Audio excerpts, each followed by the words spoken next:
আমি যদি ভুল না করে থাকি রায়হান রাফি মনে হয় আজকে কিছুক্ষণ আগে মেবি একটা পোস্টার রিলিজ করছে তার ফেসবুক পেজে।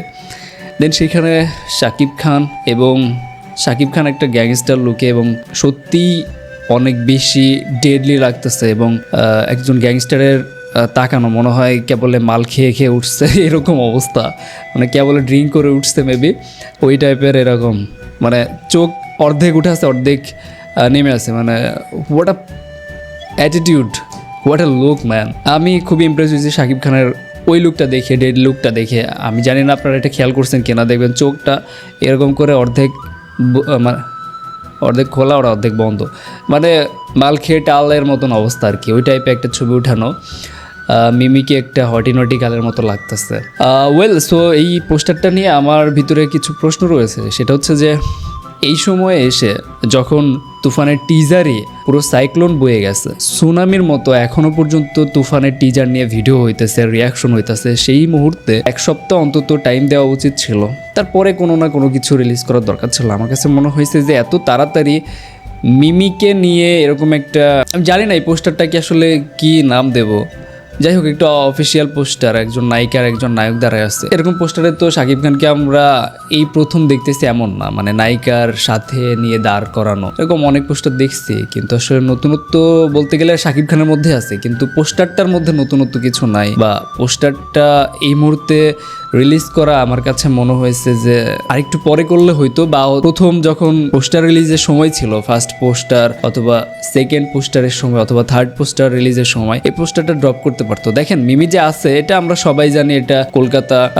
বা হচ্ছে বাংলাদেশ সবাই জানে। আমার মনে হয় যে হাইপটা চলতেছে তুফানের টিজার দিয়ে, সেটাই কিছুদিন সাসপেন্স থাকুক, সেটাই কিছুদিন ঝড় তুলুক, এর মাঝখানে এইরকম একটা মানে কাপল পোস্টার দেয়াটা আমার কাছে যুক্তিহীন মনে হয়েছে। এখন আপনাদের কাছে কেমন মনে হয়েছে সেটা অবশ্যই কমেন্টে জানাবেন, বাট আমার কাছে এটা একদমই অকওয়ার্ড লাগছে। আর প্রথমত মিমিকে পোস্টারের মধ্যে রেখে যে আলাদা ফ্যান জেনারেট করতে হবে, আলাদা ফ্যান বেজ জেনারেট করতে হবে এমনটা তো না, কারণ মিমি আসলে আমার কাছে মনে হয়, আমি জানি না আসলে আপনাদের কার কাছে কি মনে হয়েছে, যে যখন তুফানের নায়িকা সেট ফাইনাল হয় আমরা যখন শুনছি যে আসলে মিমি নায়িকা, তখন আসলে আমরা খুবই আপসেট হয়েছি, কারণ আমরা আসলে এক্সপেক্ট করছিলাম তার থেকে বড় কিছু, যেমন কোয়েল মল্লিক হতে পারতো, শুভশ্রী হতে পারতো, শ্রাবন্তী হতে পারতো, বা আরও অজস্র নায়িকা ছিল কলকাতাতে, সেগুলো হতে পারতো, কোনো এক গ্ল্যামারফুল সুন্দরী নায়িকা যেটার প্রেমে একজন গ্যাংস্টার পড়বে। সো একজন গ্যাংস্টারের সাথে একজন আসলে বিউটিফুল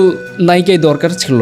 মিমি ডেফিনেটলি সুন্দর অনেকের চোখেই, বাট আমার কাছে তাকে অতটুকু ভাল লাগে না। বাট আমি খুবই আসলে অবাক হয়েছি মিমিকে নেওয়ার কথা শুনে। এখানে আমি আসলে এক্সপেক্ট করতেছিলাম যে কোয়েল মল্লিককে, মানে সাকিবের পাশে কোয়েল মল্লিককে নিলে ব্যাপারটা আরও আগুন হইতো। দেখা যাচ্ছে যে মিমিকে নেওয়ার পর খুব যে একটা হাইপ তৈরি হয়েছে এমন না, কিন্তু বাংলাদেশের নুসরাত ফারিয়া আর মিমি চক্রবর্তী এই দুইটাকে আমার সত্যিই ওভাররেটেড নায়িকা মনে হয়। অপরদিকে যদি কোয়েল মল্লিক থাকতো, আমার মনে হয় কোয়েল মল্লিকের যেই ফ্যান ওপার বাংলা এপার বাংলা যত ভক্তকুল রয়েছে, আমার মনে হয় সবাই এটা দেখে পাগল হয়ে যাইতো। সাকিব খান এবং কোয়েল মল্লিক এই জুটিটা যদি হইতো, তাহলে আমার মনে হয় সবাই একদম মানে পাগল হয়ে যাইতো। এখন একটা কথা বলতে পারেন যে কোয়েল মল্লিকের অনেক বয়স বেশি, বা হচ্ছে এখন তো সেরকম সিনেমা করতেছে না, বাট করতেছে না ঠিক আছে, কিন্তু আপনি একটা কথা চিন্তা করেন, কোয়েল মল্লিকের যেই দর্শক যেই ভক্তকুল রয়েছে, মিমির কি সেটা রয়েছে? মিমির তার অর্ধেকও নাই। মিমিও তো বর্তমানে খুব বেশি একটা যে কলকাতার মুভিতে চান্স পাইতেছে এমন কিন্তু না, দেবজিতের সাথে কি চান্স পাইতেছে না, সেক্ষেত্রে আমি মনে হয় এখানে ডিজার্ভ করে কোয়েল মল্লিক। গ্ল্যামার বলেন, ভক্তকুল বলেন, নতুন ভক্ত জেনারেট করার জন্য যদি কোনো নায়িকা থাকে ও পশ্চিম বাংলা এবং এপার বাংলা, সেটা হচ্ছে কোয়েল মল্লিক। কোয়েল মল্লিকের নিচে সবাই মনে মনে সবাই আসলে কোয়েল মল্লিককে এক্সপেক্ট করছিল, বাট রায়হান রাফি আসলে মিমিকে নিয়ে ফেলছে। এটা নিয়ে আমরা বেশি কথা বলি নাই, অনেকে মন খারাপ করবে হয়তো, বা সেই কারণে আমরা এটা নিয়ে নায়িকা নিয়ে খুব একটা কথা বলি নাই, আমরা মেনে নিছি। আর পোস্টারের মধ্যে আসলে নতুনত্বের কিছু নাই শাকিব খানের লুক ছাড়া, যে মানে তাকানোর স্টাইলটা, এটা ছাড়া আসলে পোস্টারের মধ্যে নতুন কিছু নাই। আমার মনে হয় এরকম পোস্টার অনেকবার দেখছি আমরা শাকিব খানের ক্ষেত্রে, যে নায়িকা নিয়ে এইভাবে সাইডভাবে দাঁড়ায় আসছে। এই পোস্টারটা আমার কাছে আসলে খুব একটা ভাল লাগে নাই, আবার এই মুহূর্তে এটা তো একদমই ভাল লাগে নাই। আর নায়িকা হিসেবে আমি চাইবো তুফান 1 যেহেতু মিমিকে চক্রবর্তী আর বাংলাদেশের নাবিলাকে নেওয়া হয়েছে, তুফান 2 এ যেন কোয়েল মল্লিক অথবা আরও বিগেস্ট কোনো নায়িকা থাকে, এটা আমরা এক্সপেক্ট করি, সাকিব ভক্তরাও এটা এক্সপেক্ট করে। বাট মিমি আসলে হয়ে গেছে, এখন আর কিছু তো বলার না এখন। বাট কোয়েল মল্লিক হইলে আমার কাছে 100তে 1000 মনে হইতো।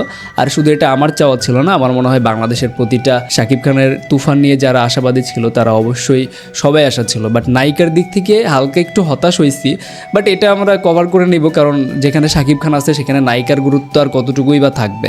কোরবানির ঈদ আসতে এখনও প্রায় 1 মাস লেট। তো সেক্ষেত্রে যেহেতু এখনও 1 সপ্তাহ পার হয় না এই টিজারের, এই হাইপটা চলুক, তুফানের টিজার নিয়ে এখন মূলত গবেষণা হোক।